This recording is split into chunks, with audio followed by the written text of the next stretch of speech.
Selamat pagi Bapak Ibu Saudara dikasih Tuhan. Saya berharap pagi hari ini semuanya sehat dan dengan satu kerinduan yang sama. Oleh karena kemurahan Tuhan, oleh karena kasih-Nya, pada pagi hari ini kita diperkenankan berdatang kepada Dia. Kita siapkan hati kita untuk memuji dan memuliakan nama Tuhan sebagai ucapan syukur kepada Dia. Bawa persembahan untuk menyenangkan hati Tuhan.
tulah itu.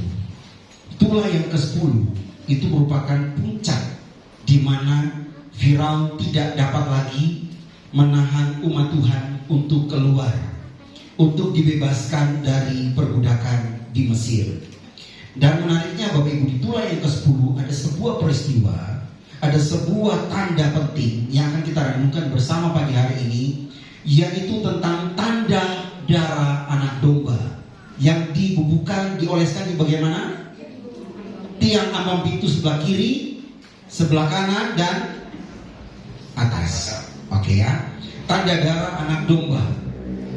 Ketika sebelum Tuhan membunuh anak sulung Mesir, Tuhan berfirman berfirman kepada Musa supaya katakan kepada umatku untuk, Bapak Ibu sudah membacanya, menyiapkan menyembelih seekor anak domba yang tidak bercacat celah, anak domba sulung dan seterusnya.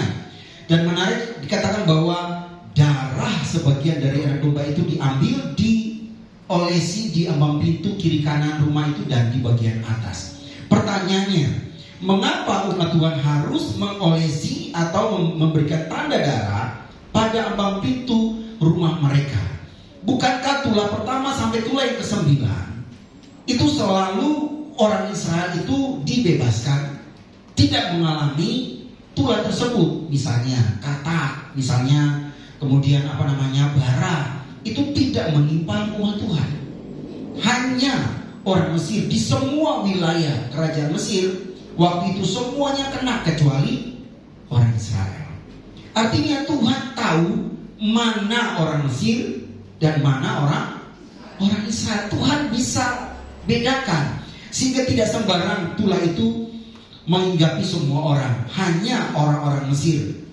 Tapi di tulah yang ke-10, kenapa Tuhan mengatakan bahwa harus memberikan tanda darah pada ambang pintu, supaya ketika aku lewat, anak sulung Israel itu tidak mati. Kita baca dulu ya firman Tuhan. Mari kita buka sama-sama di dalam Keluaran pasal 12.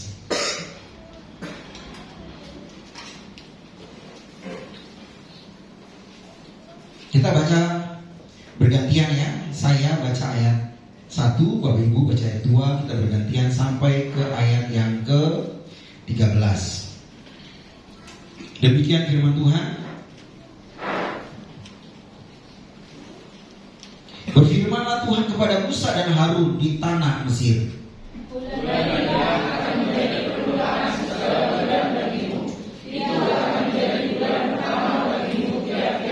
Katakanlah kepada segenap jemaah Israel, pada tanggal 10 bulan ini diambillah oleh masing-masing seekor anak domba menurut kaum keluarga, seekor anak domba untuk tiap-tiap rumah tangga.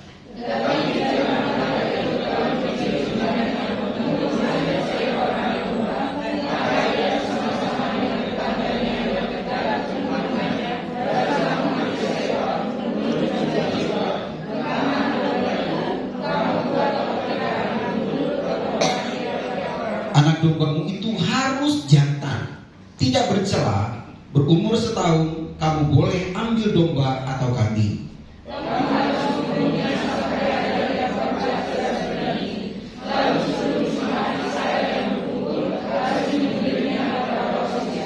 Kemudian dari darahnya haruslah diambil sedikit dan dibubuhkan pada kedua tiang pintu dan pada ambang atas, pada rumah-rumah di mana orang memakannya.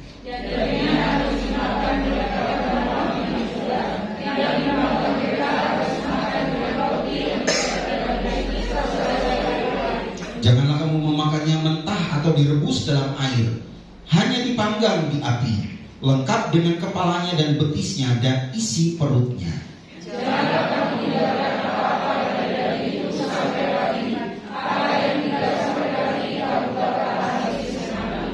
Dan beginilah kamu memakannya: pinggangmu berikat kasut pada kakimu dan tokat di tanganmu. Buru-burulah kamu memakannya. Itulah Paskah bagi Tuhan.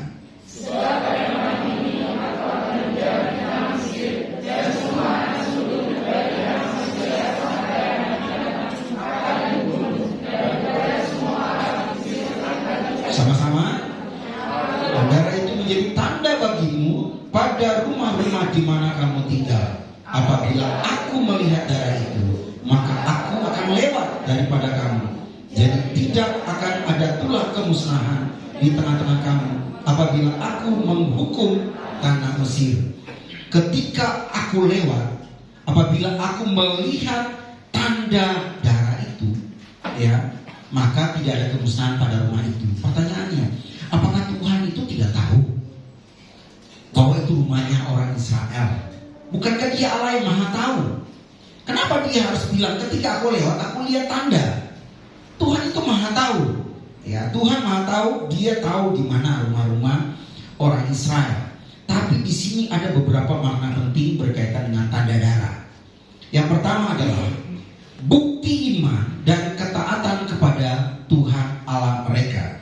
Saya ajak kita baca ayat yang ke-13 dalam versi firman Allah yang hidup. Saya akan baca untuk kita.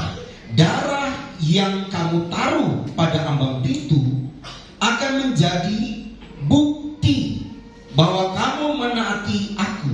Apabila aku melihat darah itu, maka aku akan lewat saja dan tidak akan membinasakan anak-anak sulungmu pada waktu aku memukul negeri Mesir.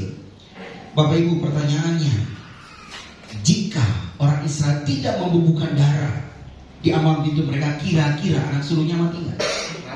Pasti mati. Ya, pasti mati. Karena apa? Karena mereka tidak taat. Firman Tuhan melalui Musa dan Harun supaya mereka melakukan apa yang Tuhan tetapkan dalam kaitan dengan tulah yang terakhir, pemusnahan anak-anak sulung Mesir. Ini sesuatu yang sangat menggemparkan. Dan sebelumnya mereka sudah melihat 9 tulah yang luar biasa terjadi di tanah Mesir. Dan yang ke-10 ini Tuhan melihat, apakah mereka percaya? Mereka percaya akan firman Tuhan, mereka percaya dan mau taat akan perkataan Tuhan yang Tuhan sampaikan melalui Musa. Sehingga ketika Tuhan lewat, bukti iman dan ketaatan mereka itulah yang membuat mereka bebas dari pemusnahan anak-anak sulung. Jadi tanda darah anak domba yang pertama adalah bukti iman dan ketaatan umat Tuhan kepada Tuhan Allah mereka. Bapak Ibu, bangsa Israel ini dari awal Musa datang dan menyampaikan firman Tuhan, tentu mereka menganggap bahwa siapa Musa? Siapa dia yang mau menjadi pemimpin atas umatnya? Musa juga tahu bahwa tidak gampang untuk menuntun bangsa itu, sehingga dia berusaha untuk mengatakan kepada Tuhan, pilih aja orang yang lain, bukan aku. Tapi Tuhan katakan tidak. Dia masih bilang, aku ini tidak pandai bicara, Tuhan kasih Harun. Dan memang Musa ditentukan Tuhan untuk membawa umat Tuhan keluar dari Mesir. Dan Tuhan sudah memperlengkapi Musa, tongkat yang ada pada tangannya untuk melakukan tanda-tanda yang luar biasa. Dan Bapak Ibu, tulah yang terakhir ini, tulah yang sangat mengerikan. Karena apa? Ketika anak sulung Mesir dibunuh oleh Tuhan, mulai dari istana sampai kepada masyarakat jelata, semua anak sulungnya, bahkan sampai anak sulung hewan, dibunuh oleh Tuhan. Dan terjadi tangisan yang mungkin belum pernah terjadi di dalam sejarah umat manusia. Satu bangsa menangis karena pada waktu yang bersamaan anak-anak sulung mereka mati. Saya membayangkan kalau ada penjaga, ya, tentara yang sedang berjaga tapi dia anak sulung, waktu Tuhan lewat langsung jatuh. Oh, luar biasa. Dan itulah bukti iman dan ketaatan kepada Tuhan. Maka ada tanda darah yang mereka bubuhkan. Yang kedua, apa maksud dari tanda darah anak domba? Yang kedua adalah tanda penebusan dari perbudakan Mesir. Bapak Ibu, untuk membebaskan umat Tuhan, Tuhan bunuh semua anak sulung Mesir.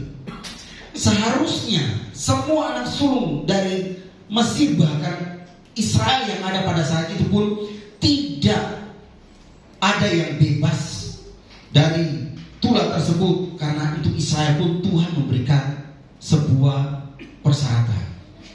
Tuhan tentukan berikan sebuah tanda. Karena kalau mereka tidak berikan tanda, mereka pun anak sulungnya pasti binasa. Tidak ada pengecualian. Sebab itu untuk membedakan antara umat Tuhan dan orang Mesir, Tuhan membuat perbedaan yang sangat jelas. Ini umatku, dan Mesir ini akan kuhukum. Maka umatku, berikanlah tanda darah pada ambang pintu. Ini sebuah perbedaan yang Tuhan tentukan, Tuhan berikan sebagai apa? Sebagai tanda bahwa semua mereka yang ada tanda darah itu akan tertebus, akan dibebaskan dari perbudakan di Mesir. Dan anak sulung Israel yang harusnya juga ikut mati karena ada tanda darah. Nah, kita perhatikan ya, darah dalam konteks PL itu, firman Tuhan katakan di dalam darah ada apa? Nyawa.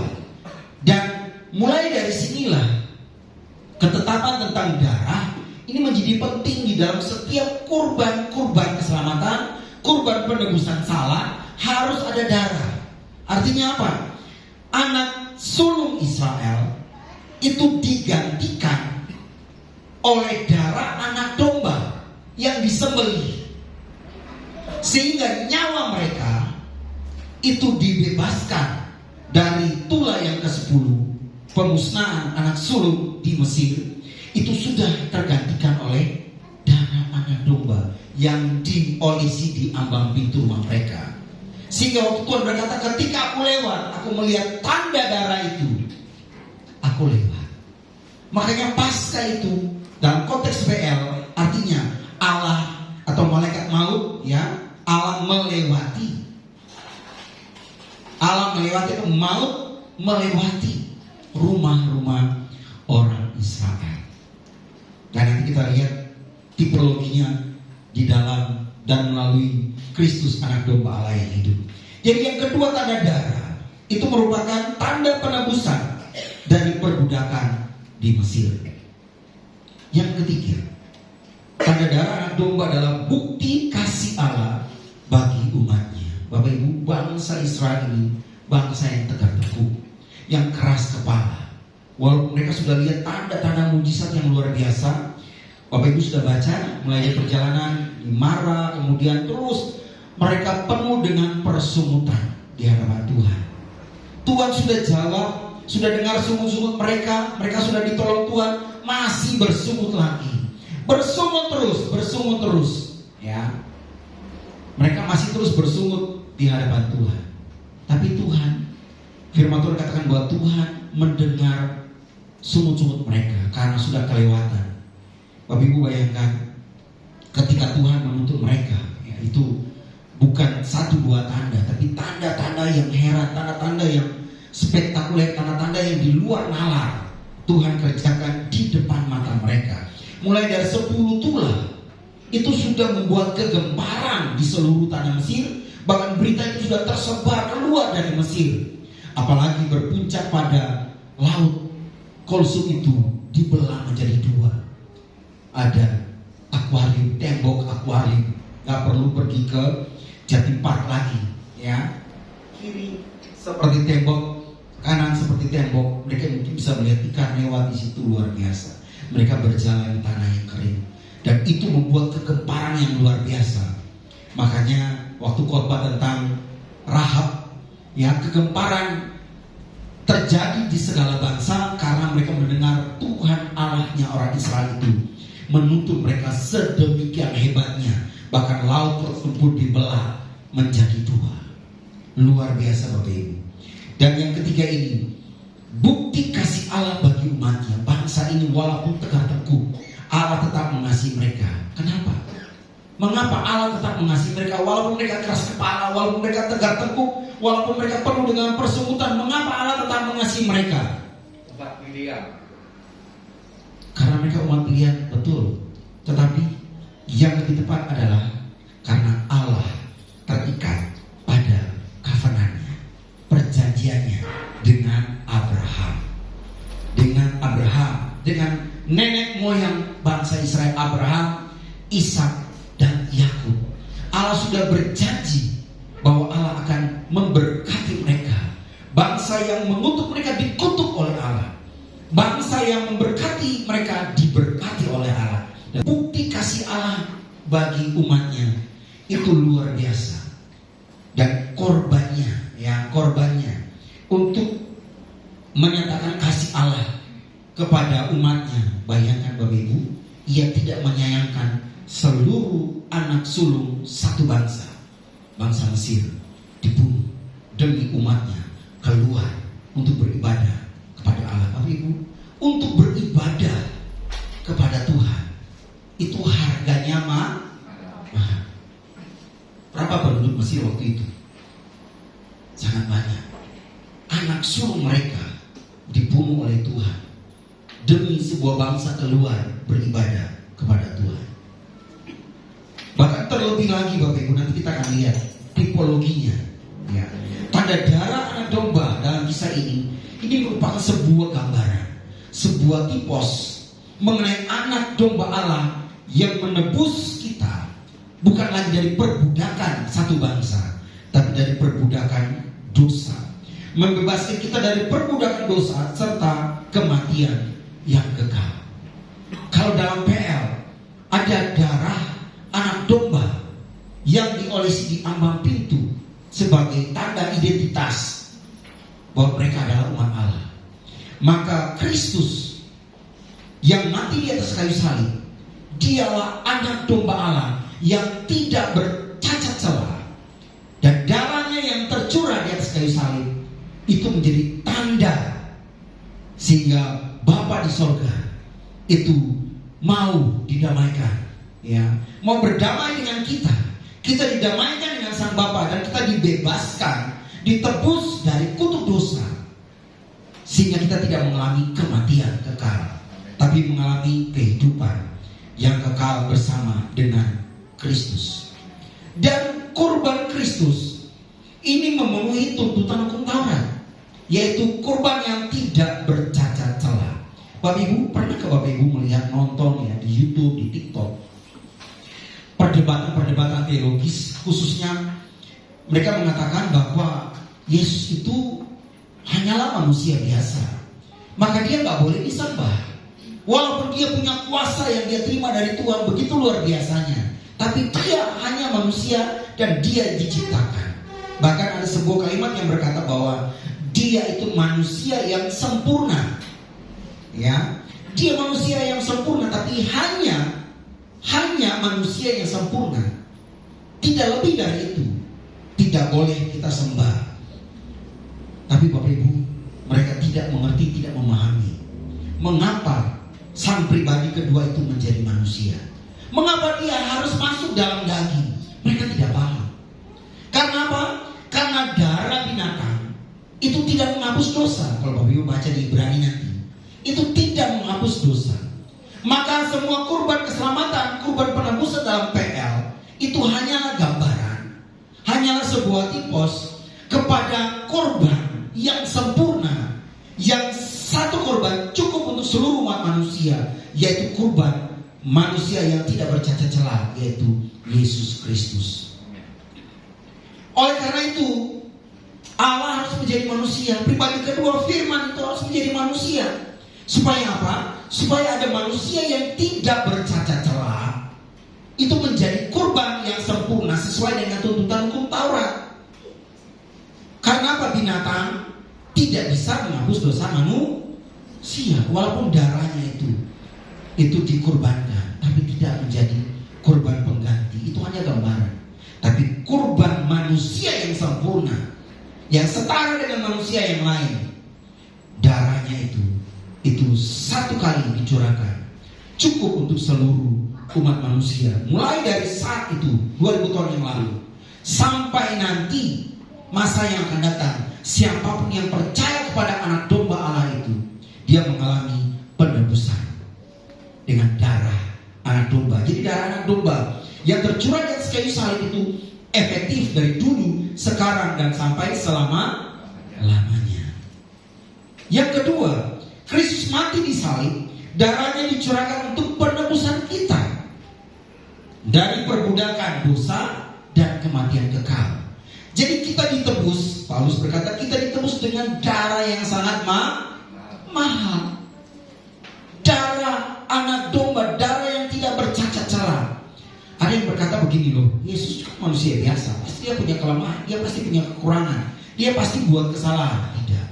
Yesus secara manusia, fisiknya, memang dia memiliki kelemahan yang sama seperti manusia.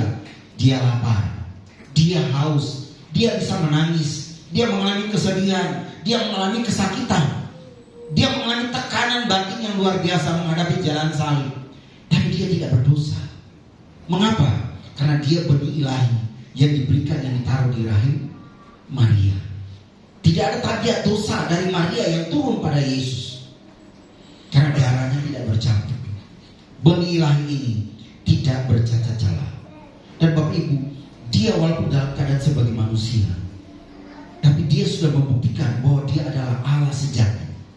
Dari pengajarannya, dari kuasa mujizat yang dia lakukan, bahkan dia menunjukkan bahwa dia adalah pribadi Allah yang melampaui segala ciptaan. Dia berjalan di atas air, dia menundukkan angin badai, angin ribut gelombang, semua teduh atas perintahnya. Dia berkata diam dan diam. Lalu murid-murid berkata, siapakah dia sehingga lautan ini bergelora, ini badai ini taat kepadanya? Yang mati, dia cuma berkata, hai anak gadis, Talita kum, bangunlah. Anak yang mati bangun. Dia memberi hidup kepada yang mati. Perlu bukti apa lagi? Kenapa kita hanya melihat dari perspektif sebagai anak manusia? Tapi kenapa kita tidak mengerti bahwa dia walaupun anak manusia, tapi dia pribadi Allah, Allah yang sejati, memiliki hakikat yang sama dengan Sang Bapa, dan dia tidak pernah menolak penyembahan. Waktu Thomas berkata, waktu ingat Bapak saya, ya Tuhanku dan Allahku, sebuah pernyataan yang luar biasa dari bibir mulut Thomas bahwa Yesus adalah Allahku. Yesus tidak menolaknya. Kenapa? Memang dia layak untuk disembah. Dia juga adalah pribadi Allah. Tapi dalam keadaan sebagai manusia, dia selalu mengatakan bahwa dirinya anak manusia. Anak manusia. Anak manusia datang supaya menderita. Anak manusia harus mati. Anak manusia. Dia selalu berangkat dari keadaannya sebagai manusia. Bukan berarti dia kehilangan kealahannya. Bukan berarti tidak ada lagi kealahan pada dirinya. Dia memiliki hakikat yang sama dengan Bapaknya. Maka dia dapat melakukan apa yang Sang Bapa lakukan. Bapak Ibu, siapa yang bisa memberi hidup kepada orang yang mati selain dari Allah, pemberi hidup? Manusia ciptakan dari tanah dan Allah mengembuskan nafasnya, nesama, dan manusia itu menjadi hidup. Selain daripada Allah, tidak ada yang bisa memberi kehidupan. Nabi pun berdoa supaya Tuhan membangkitkan. Tapi kalau Yesus tidak perlu berdoa lagi, dia cukup memegang tangan, dia berkata kepada pemuda di Nain, bangun dan bangun. Lazarus dalam kuburan sudah berhari-hari. Lazarus keluar. Lazarus keluar. Siapakah dia? Tebarkan jala di sebelah kanan. Sudah semalam-malaman kami tebar jala. Tebar aja. Taat. Dapat ikan dalam jumlah yang banyak. Siapa dia? Dia memang anak manusia, tapi juga dia adalah pribadi Allah. Kedua, dia adalah firman yang telah menjadi manusia. Dia telah menebus kita. Dan darah yang dia nyatakan, dia berikan bagi kita, itu sangat mahal. Kalau Israel ditebus dari perbudakan di Mesir, itu mahal harganya. Ya, mahal harganya. Seluruh anak sulung Mesir habis dibunuh Tuhan demi pembebasan suatu bangsa pilihan. Tapi kita supaya dibebaskan dari perbudakan dosa, anak domba Allah, anak satu-satunya, anak Allah yang tidak bercacat celah, itu dikorbankan menggantikan kita. Terlalu mahal darah Kristus. Pagi hari ini kita akan masuk dalam perjamuan Tuhan. Kita terus diingatkan bahwa kita ditebus dengan darah yang sangat mahal, ya. Dan kematian Kristus itu adalah bukti kasih Allah bagi kita. Allah mengasihi Israel. Allah tidak menyayangkan ribuan anak sulung Mesir dibantai. demi umatnya beribadah kepada Allah. Dan supaya kita semua dapat menjadi percaya dan dapat beribadah kepada Allah, Allah tidak menyayangkan anaknya yang tunggal, satu-satunya yang tidak bercacat celah. Allah tidak menyayangkannya. Allah mengutusnya. Allah memberikan kepada kita orang berdosa. Supaya apa? Ia mati menggantikan kita. Bapak Ibu, apa yang terjadi dalam tulah ke-10 tentang Paskah, pembebasan umat Allah dengan ada darah yang dibubuhkan di depan pintu, maka itu menjadi sebuah gambaran bahwa di dalam setiap kita ada tanda darah siapa? Darah Kristus. Ya, ada tanda darah Kristus. Karena apa? Kita ketika masuk dalam perjamuan Tuhan, kita masuk bersekutu dalam tubuh dan darahnya, bersatu dengan tubuh dan darah Kristus. Sehingga ketika kita dengan iman percaya bahwa kita ini sudah ditebus dengan darah Kristus, ada roh Allah pribadi ketika Roh Kudus itu ada dalam diri kita. Ada tanda darah Kristus dalam diri kita. Sehingga ketika Allah melihat kita, maut melewati. Tuhan bilang maut tidak bisa berkuasa atas kehidupan orang-orang tebusannya. Makanya Paulus berkata, di manakah sengat? Maut, di manakah sengatmu? Gak bisa lagi membunuh orang percaya. Kita mungkin mati secara fisik, tapi kita semua pasti mengalami hidup yang kekal. Karena apa? Kita sudah berpindah dari kematian kekal menuju kehidupan yang kekal. Sebab itu, Bapak Ibu, kita patut bersyukur bahwa kita adalah orang-orang tebusan Kristus. Itu merupakan kasih karunia Allah yang Tuhan berikan kepada kita. Yang kedua, kita harus percaya dan taat kepada firman-Nya. Karena bukti ketaatan, iman dan ketaatan Israel, mereka melakukan apa yang Tuhan suruh, berikan tanda, dan mereka diselamatkan. Bapak Ibu, jangan berpikir karena kita sudah jadi Kristen, jangan berpikir kita sudah dibaptis, sudah selesai, pasti selamat, lalu kita senang-senang dalam dosa. Tidak demikian. Ya, justru tanda bukti keselamatan yang sudah kita sungguh-sungguh terima, seharusnya itu terwujud, terbukti dalam ketaatan kita melakukan firman Tuhan. Tapi sekali lagi Bapak Ibu, walaupun kita sungguh-sungguh dalam Tuhan, kita masih manusia, masih ada banyak kesalahan, ada banyak kegagalan yang kita lakukan. Tapi ketika Roh Kudus ingatkan kita, insafkan kita, jangan lama-lama, cepat berbalik kepada Tuhan. Ada orang yang menganggap sepele ya, ibadah.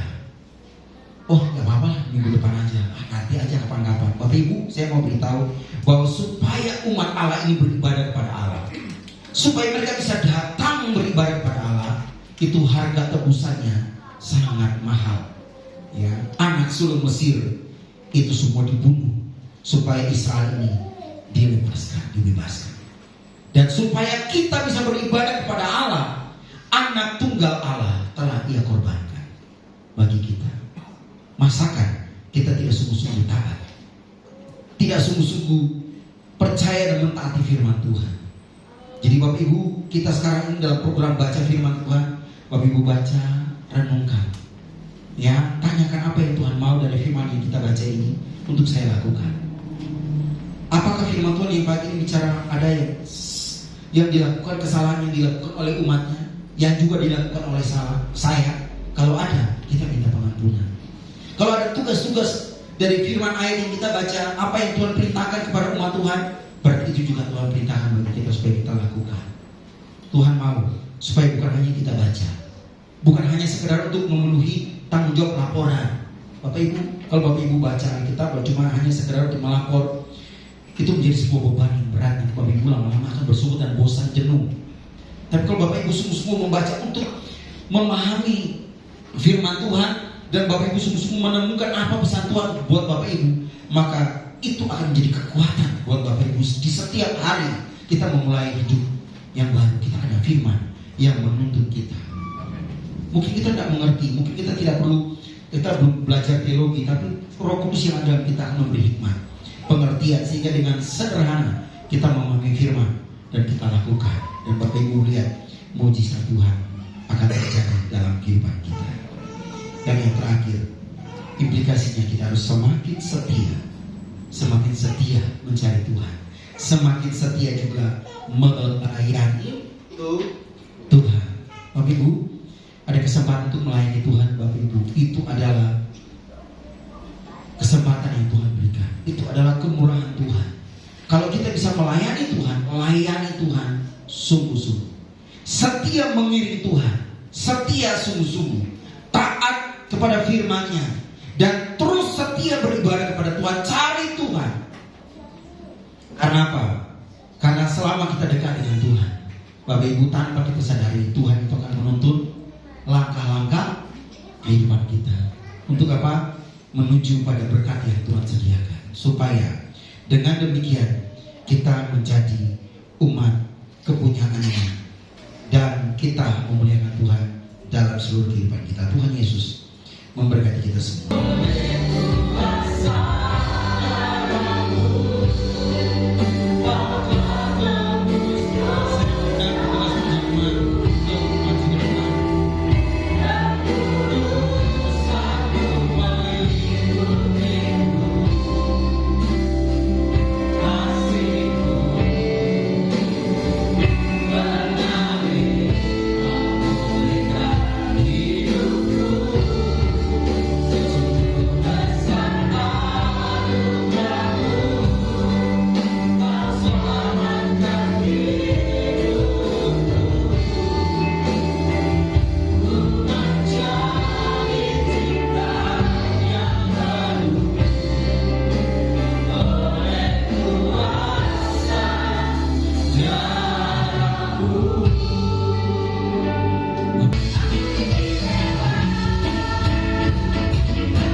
oleh Tuhan, arahkanlah hatimu di hadapan Tuhan. Pagi hari ini pulanglah dan terimalah berkat dari Tuhan, berkat kasih karunia, berkat pemeliharaan, berkat perlindungan, berkat hikmat, berkat kebijaksanaan dari Allah Bapa di surga, kasih sayang dan penyertaan dari Tuhan Yesus Kristus, kekuatan yang hebat, semangat yang baru, kebaikan, kesetiaan, pengendalian diri yang dikerjakan oleh Allah Roh Kudus turun atas umatmu mulai dari pagi hari ini sampai selama-lamanya. Tuhan Yesus datang pada kali yang kedua. Kami terima berkat-Mu Tuhan, dan kami bawa pulang di dalam nama Tuhan Yesus Kristus. Kami sudah berdoa dan bersyukur.